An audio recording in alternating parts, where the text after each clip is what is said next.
jiwa kabrowai dukuni hakora Angni jenelman gobonangbai dukuni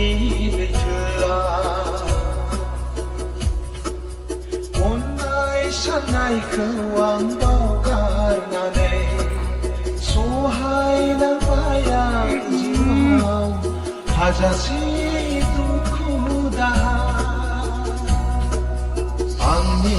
jiwa kabrowai